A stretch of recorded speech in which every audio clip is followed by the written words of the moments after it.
की सजा। नमस्कार माननीय मुख्य अतिथि महोदय, खेल विभाग, युवा मंडल, निर्णायक मंडल, ग्राम पंचायत प्रधान, उप प्रधान व यहाँ पर उपस्थित समस्त गणमान्य प्रबुद्ध वर्ग, मैं रीजा शेख, कक्षा छठी, राजकीय कन्या वरिष्ठ माध्यमिक पाठशाला घुमारनी से आपके समक्ष नशे के संदर्भ में अपनी विचारधारा प्रस्तुत करने जा रही हूँ। जैसा कि अभी मैंने कहा, पल भर का मजा, जिंदगी भर की सजा।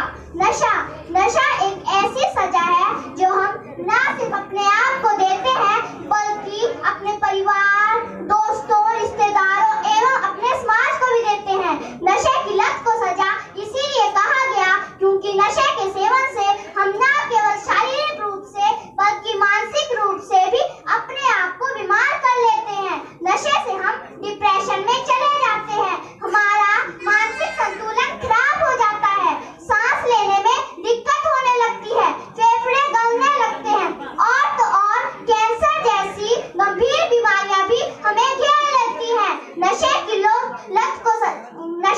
जो जारी है या बहुत ही अत्याचारी है, मेले लगते हैं शमशानों में, आज इसकी तो कल उसकी बारी है, बर्बाद तुम्हें ये कर देगा, दुख जीवन में भर देगा, जो ना छोड़ोगे इसको तुम, मौत का तुम्हें ये घर देगा। हम सभी जानते हैं कि आज नशा चारों ओर तेजी से फैल रहा है, लोग नशे के गुलाम होते जा रहे हैं। पश्चिमी सभ्यता ने हमारे देश को किस तरह प्रभावित किया है, इससे हम भली भांति परिचित हैं। इसकी ओर हमारा युवा वर्ग सबसे अधिक आकर्षित हो रहा है। विश्व में आज सबसे बड़ी समस्या युवाओं में बढ़ती नशाखोरी है। नशा करने के साथ साथ उसका परिवार बर्बाद हो जाता है और अगर परिवार बर्बाद होगा तो समाज नहीं रहेगा और देश बिखरता चला जाएगा। वक्त रहते जो न जागे तुम तो नर्थ हो जाएगा। नशे की लत से तो तुम्हारा सारा जीवन व्यर्थ हो जाएगा। इस नशाखोरी के समाज में फैलने के कई कारण हैं, जैसे शिक्षा की कमी, नशा संबंधी पदार्थों की खुलेआम बिक्री, आधुनिक बनने की चाह, पाश्चात्य संस्कृति, शौक, सिनेमा का प्रभाव, तनाव, परेशानी और संगति का असर। छोड़ दो तुम ऐसी यारी जिससे बनती नशे की बीमारी। पहले तो व्यक्ति इसका उपयोग शौकिया तौर पर करता है, लेकिन बाद में वो इसका आदी होने लगता है। कुछ लोग तो गम भुलाने के लिए भी नशे का उपयोग करते हैं। नशा कई प्रकार का होता है, जिसमें बीड़ी, सिगरेट, तंबाकू, भांग, चॉर्स, गांजा, शराब तथा कोकीन मुख्य है।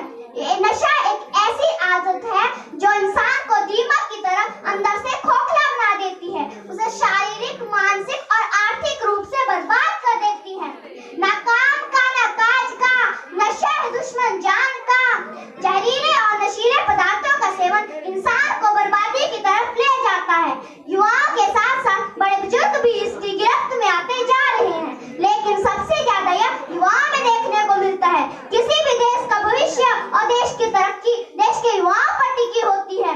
देश की युवा पीढ़ी अगर गलत रास्ते पर जाए तो निश्चित तौर पर उनका जीवन अंधकार में चला जाता है। युवा वर्ग नशे को अपनी शान समझते हैं, उनकी जश्न पार्टी नशे के बगैर अधूरी है। युवाओं में नशे के प्रति आकर्षण सच में चिंता का विषय है। वह युवा जो देश का उज्जवल भविष्य है, वह युवा जो राष्ट्र की शान है, आज बुरी तरह से नशे की गिरफ्त में है।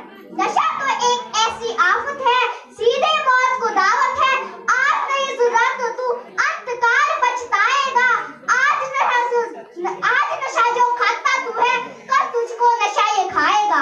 नशे से पीड़ित व्यक्ति अपने समाज और देश के लिए बोझ बन जाता है। इससे गरीबी बढ़ती है, व्यक्ति अपने पूरे दिन की कमाई नशे में लगा देता है। उसे इतना भी ध्यान नहीं रहता कि उसके घर में उसकी पत्नी और उसके बच्चे भूखे हैं।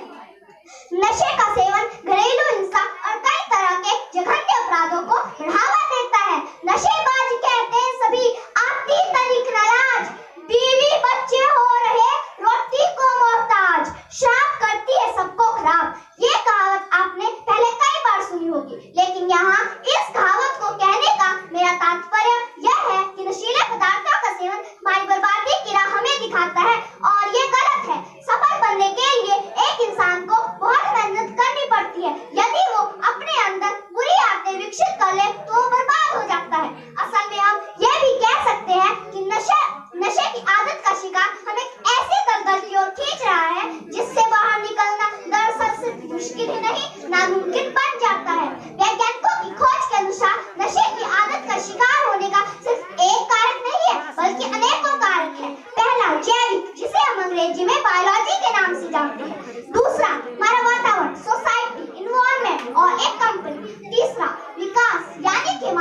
वक्त है।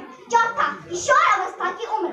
इन सभी कारकों को यदि हम ध्यान में न रखकर एक बच्चे की परवरिश करें या हम कहें कि उसका पालन पोषण करें तो उस बच्चे को नशे आदि का शिकार होने से बचाना मुश्किल हो जाता है। नशा जीवन का नाश है, समाज का विनाश है। नशा उन्नति में बाधा है, समाज में इसकी पकड़ ज्यादा है। जाड़ा नशे ने घरों को, बिगाड़ा नशे ने मासूमों को, कितनों को बेघर किया, युवाओं को बर्बाद किया। आओ मिलकर प्रण ले और मन में दृढ़ संकल्प ले, नशा मुक्ति अभियान चलाएं, देश को आगे बढ़ाएं। नशे की लत से मुक्त होने के कुछ सुझाव अब मैं आपके सामने प्रस्तुत करना चाहूंगी। पहला, सुबह शाम की सैर हमें ताजी हवा से रूबरू करवाती है, जिससे हम एक नई शुरुआत करने में सफल हो जाते हैं। जिस प्रकार एक गंदी मछली एक पूरे तालाब को गंदा कर देती है, उसी प्रकार एक बुरी संगति एक इंसान को जानवर बना देती है। इसीलिए हमें हमेशा अपनी बुद्धि का प्रयोग कर अपने दोस्त बनाने चाहिए। अधिक से अधिक अच्छे कामों में व्यस्त रहने से हमारा ध्यान बुरी संगति की ओर नहीं जा पाता। ध्यान लगाना यानी मेडिटेशन करना, जिससे हम अपने मन को नियंत्रित कर पाते हैं, अपने मन पर नियंत्रण पा सकते हैं, जिससे हमारा मन सिर्फ अच्छी बातों में जाएगा और हम अपने सारे कामों को शांति से कर पाएंगे। अतः मैं आपसे यही कहूंगी कि नशा एक ऐसी प्रक्रिया है जो